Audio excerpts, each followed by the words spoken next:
अऊज़ुबिल्लाहि मिनश्शैतानिर्रजीम बिस्मिल्लाहिर्रहमानिर्रहीम। आज की जो वीडियो है वो इस मुताल्लिक है कि जन्नती लोगों की निशानियाँ, कि जन्नती लोग कैसे होते हैं, उनकी इस दुनिया में क्या निशानियाँ कि हम उससे अंदाज़ा लगा सकें कि हाँ ये जन्नती है, या वो ख़ुद इंसान एक जैसे आप हैं मैं हैं, हम अपने अंदर इन निशानियों को देखें तो हम इस बात का अंदाज़ा लगा सकें कि हाँ यार ये हमारे अंदर एक जन्नती वाली निशानी है, थोड़ा दिल को सुकून देने के लिए। तो आप सल्लल्लाहु अलैहि वसल्लम की हदीस मुबारका का मफ़हूम है कि अच्छा, मैं आपको अपने लेक्चर्स में, अपनी वीडियोस में जितनी भी हदीसें बताऊंगा उसका सिर्फ मफ़हूम बताऊंगा, ठीक है? क्योंकि वर्ड टू वर्ड हदीस वो तो एक उलमा कराम बयान करते हैं, तो हमने तो उनसे सीखा होता है। तो आपको मैं यहाँ पर एक मफ़हूम बताता हूँ हदीस का, ठीक है, हमेशा से। तो आप इसको ज़रूर आप खुद देखा करें कि हदीस कौन सी है, इसके वर्ड टू वर्ड क्या मतलब है, ठीक है? तो आप सल्लल्लाहु अलैहि वसल्लम ने एक हदीस मुबारका है आप सल्लल्लाहु अलैहि वसल्लम की, कि इरशाद फरमाया कि जन्नती लोगों की एक निशानी ये है कि उनके इखलाक बड़े अच्छे हैं। वो एक खुश इखलाक लोग होते हैं कि जिनमें पॉजिटिविटी होती है, नेगेटिविटी नहीं होती।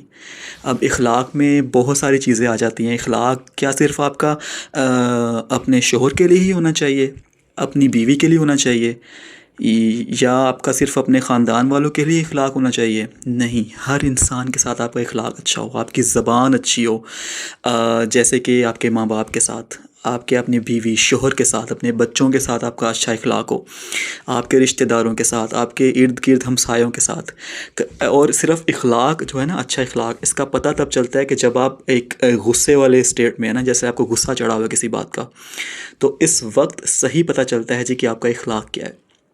ऐसे होता है ना, कभी कभार हमें किसी की बात पे गुस्सा चढ़ जाता है, और आपने कोई लोग ऐसे देखे होंगे अपनी लाइफ में कि वो गालम गलोच पे उतर आते हैं, गालियाँ निकालने लग पड़ते हैं। तो ये नहीं होना चाहिए। जैसे इखलाक में को अगर आपने किसी में टेस्ट कर लेना है तो उसको देखेंगे जब उसका गुस्सा आता है ना तो वो कैसा होता है। या ये भी टेस्ट करने का एक मेयार हम नहीं रख सकते, क्योंकि बाज़ औक़ात इंसान को बहुत सीवियर गुस्सा आया होता है और अपने ऊपर कंट्रोल नहीं रहता, क्योंकि नबी अलैहिस्सलाम की हदीस मुबारक है कि गुस्सा जो है वो शैतान की तरफ से होता है। तो कभी कभार शैतान गालिब भी आ जाता है इंसान के ऊपर, ठीक है? लेकिन ओवरऑल आप उनकी ज़िंदगी को नोट करें कि उनकी ज़िंदगी में सबके साथ इखलाक कैसा है। ऐसा तो नहीं कि बाहर के लोगों के साथ बड़ा अच्छा इखलाक है, घर में अपने माँ बाप के साथ, अपनी बीवी बच्चों के साथ, अपनी शोहर के साथ, अपने रिश्तेदारों के साथ इखलाक उसका बहुत सड़ियल लोगों वाला है, बहुत ही मतलब तल्ख़ लहजे से बोलता है या बोलती है, ठीक है? तो ये एक है कि जन्नती लोगों की निशानी ये है कि वो अच्छे इखलाक के मालिक होंगे। और एक और हदीस मुबारक का मफ़हूम है कि क्या मैं तुम्हें एक ऐसी बात ना बताऊं, एक ऐसे अमल ना बताऊं कि जो कल क़यामत के दिन मीज़ान में, तराजू में बहुत भारी होंगे। तो सहाबा किराम ने फरमाया, जी या रसूलल्लाह, फरमा दीजिए। तो आप सल्लल्लाहु अलैहि वसल्लम ने फरमाया कि इंसान के अच्छे इखलाक, और अच्छे इखलाक की वजह से ही इंसान जन्नत में जाता है। और इसके अलावा एक और हदीस मुबारक है कि जो कि जन्नती लोगों की निशानियों में से है, वो ये है कि वो अहले ईमान, ठीक है? क्योंकि मुसलमान जो कि अल्लाह ताला का इकरार करता है, अल्लाह के आखिरी रसूल होने का इकरार करता है, वही जन्नत में जा सकता है। और भी काफ़ी सारी शराइत है ईमान की। तो जो अहले ईमान है वही जन्नत में जाएंगे, ठीक है? तो अब देखें कि अहले ईमान में वो मुसलमान जन्नती हैं कि जो कि कमज़ोर हैं और उन पर जुल्म किया गया, ठीक है?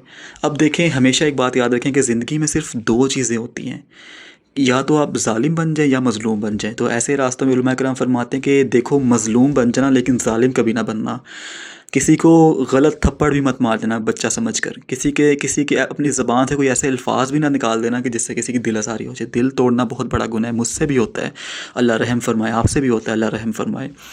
तो फरमाया कि वो मुसलमान के जो कि कमज़ोर हैं और मज़लूम हैं, जिन पर जुल्म किया जाता है, और क्योंकि ज़ालिम जो है ना उसका ठिकाना जहन्नुम ही है, मज़लूम का ठिकाना जन्नत है, कि जिसने जुल्म बर्दाश्त किया अहले ईमान ने।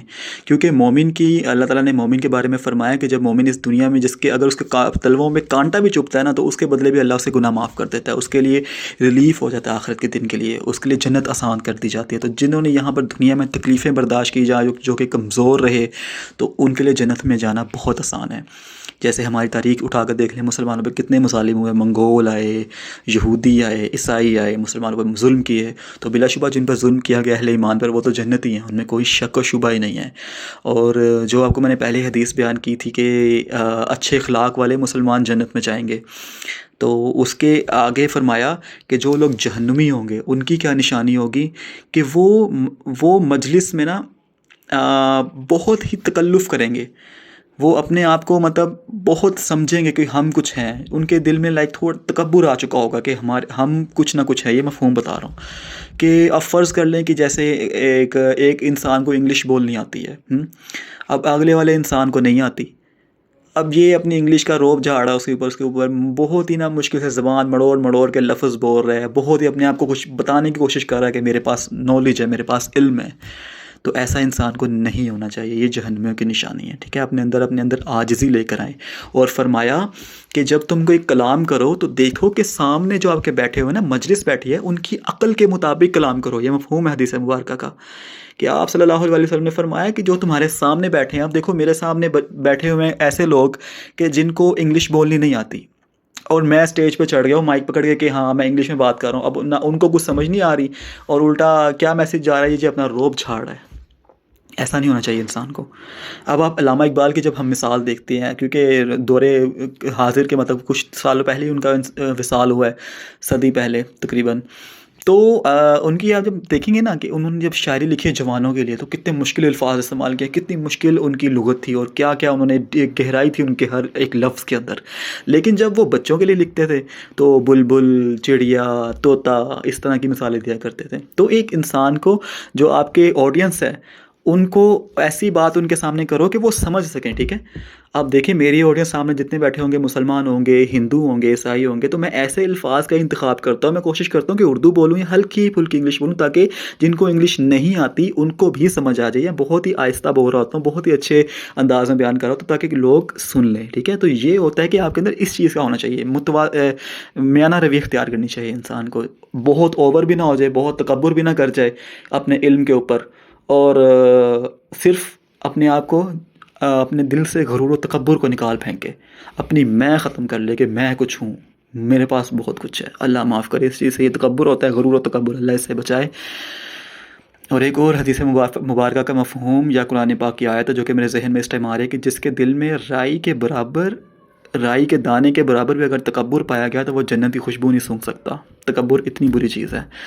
अल्लाह हमें जहन्नमियों की निशानियाँ हमसे ख़त्म फरमा दे और हमारे अंदर जन्नतियों वाली निशानी लेकर आए। और जन्नत में जाना की निशानी जो मेन है ना, जो आज के लेक्चर में मैंने बताई है, वो ये है कि आप अपना इखलाक अच्छा रखें। ठीक है, तो आज की वीडियो इतनी थी। अपना बहुत ख्याल रखिएगा। मिलते हैं आपसे नेक्स्ट वीडियो में। चैनल को अगर आप नए हैं तो सब्सक्राइब करना मत भूलिएगा और कमेंट लाजमी कीजिएगा और वीडियो को लाइक ज़रूर कीजिएगा ताकि इसकी रीच बढ़े, और इस वीडियो को सदका जारिया समझ कर आगे ज़रूर शेयर कीजिएगा। अस्सलामु अलैकुम वरहमतुल्लाह।